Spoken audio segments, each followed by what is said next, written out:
crafty friends, it's Jess from jesscrafts.com, and today I have a card that features Gerda Steiner Designs clear stamps.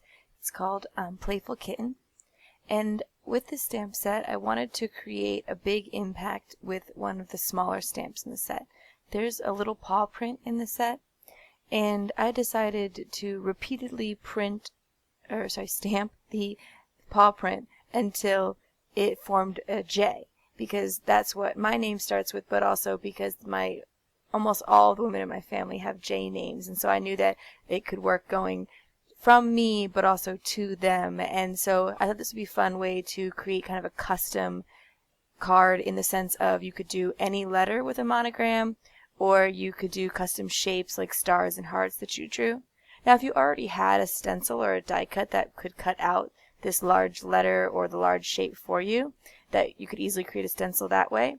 But I actually just decided to draw it because, drawing block letters is pretty simple, and you can fuss around with it a lot beforehand because you don't have to make it look perfect. You see here I'm erasing a lot, and you can just fuss with it till you get it the way you like it, because this is just going to be the stencil and it's not going to be on your final card.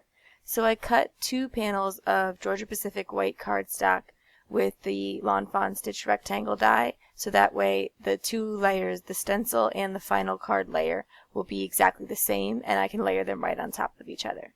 And so I'm continuing to mess around with the J till I find that it fits, it's about even on both sides, and then I'm just going to fussy cut it out.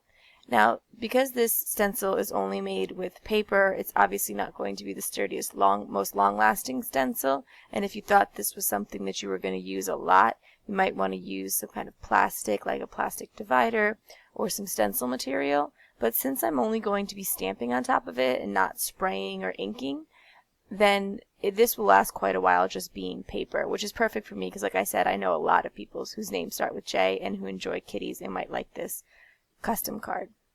So once I have my stencil all the way cut out, I am going to tape it down to my work surface, and I used a little bit of repositionable adhesive to keep that center part in between the 2 hooks of the J down, and I'm ready to start stamping. I decided to go with an ombre effect, so I got my Hero Arts ombre ink, but I won't be using them in the most traditional sense because I'll just be stamping some with the light pink, then some with the dark pink, and not, some of them with both colors at the same time. The real advantage of the Hero Arts ink is that you could get 2 colors on your stamp at one time, but I'm not using it in that way. I'm just using it to have a good simple color fade. And I started stamping with the lighter, and then I moved to the darkest because I wanted to make sure that each one would be represented pretty equally, since the middle color is going to actually go on both sides of the J. And I thought that it was just a little bit easier to see in my head to make sure that they were going to be even if I went from the top and the bottom.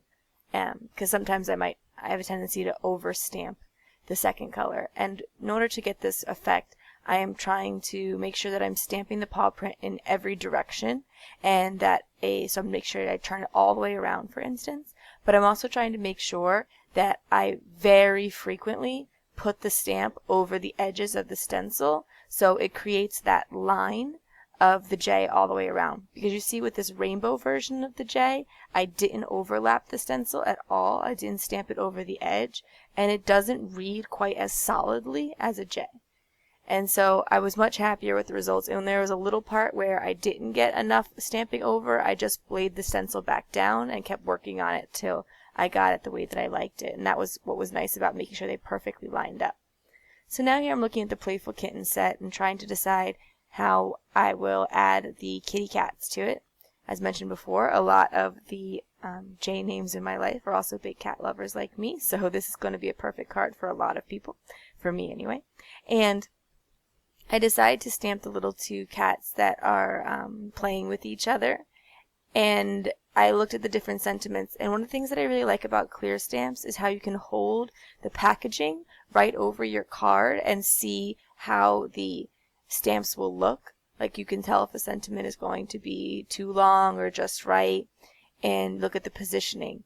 And some rubber stamps may have that option if their backing is printed on a clear sheet, but most of them I find aren't. And so it's just another little advantage. And also, you could just lay the clear stamps directly on top and get the same kind of effect.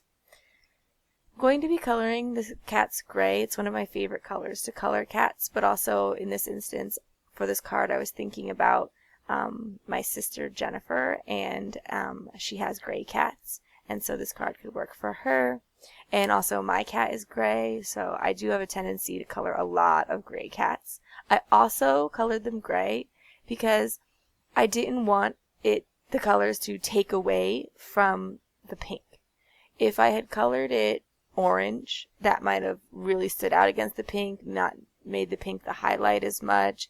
Brown probably could have worked because it's a neutral, so I could have colored them in brown, but I do think that the gray would probably present the least competition with the pink. To do this coloring, you can see I'm very clearly coloring right outside of the lines because I do intend to fussy cut these, and I'm probably going to pop them up on some foam squares as well. I'm using the W markers. They're my favorite for coloring animals that are gray. And I'm using W00, W1, W3, and W5. I think 5 was the darkest that I went in this particular instance. I colored the cat on top slightly darker, so its darkest color is the 5, and then the cat on the bottom, its darkest color was the 3, just so that there would be a little bit of contrast between them, and they wouldn't blend right into each other.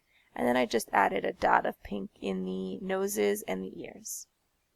For the sentiment, I thought about stamping it directly on the panel, but I wanted to ground it instead. I didn't want it to just kind of look like it was floating there. So I took some Copic markers and created a pink banner, and I wanted to have that same sort of ombre effect, but instead of going from pink to red like the entire J, I just chose a dark pink to a light pink, because I'm actually going to pull in that darkest, that red color, in the border around the card. I decided to go with You Make Me Smile. There's one that says You Are a Pretty Great Friend, which would have worked pretty well, and then there's the Meow You Doin'. But right now I've used that sentiment before, but also it's kind of stuck in my head as being more of like a come on sentiment. Like I talked about in my last video with these ones about how Joey used to say how you doing, and it was kind of meant more in a like man to woman sort of way. And so I decided that's not what I wanted for my friendship card, because that was stuck in my head. So I decided to go with You Make Me Smile. And then I'm adding some foam dots to the cats and to the banner sentiment so that they will have a little bit of dimension. This is a relatively flat card and very close to one layer, but I did want to make sure that it had some interest and that the cats really did shine, even though that J is taking up a lot of the space of the card. And this foam tape that I'm using, my sister found at a Dollar Tree, and it is really, really thin, even thinner than the Scotch foam tape.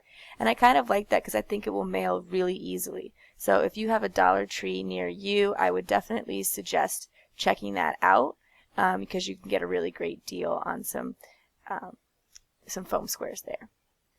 Then for the background, like I said, I wanted to pull that red back in because I had used just the pink for the banner sentiment.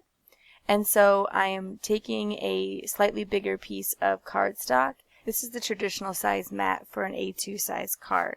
And so the A2 card would measure 5.5 by 4.25, and then this piece of cardstock here measures 5.25 by 4. And so it's just that 1/4 inch shorter. And then I will place this underneath the main panel that has the J and the kitty cat on it. And so once I layer that all together, that will be it for my card today. If you like this video, please give it a thumbs up. If you're interested in more crafty videos, you can subscribe to my channel. I'm going to leave links to the products in the video description below, including to the Gerda Steiner Designs website, where you can pick up this clear stamp set. Thanks for watching. Bye.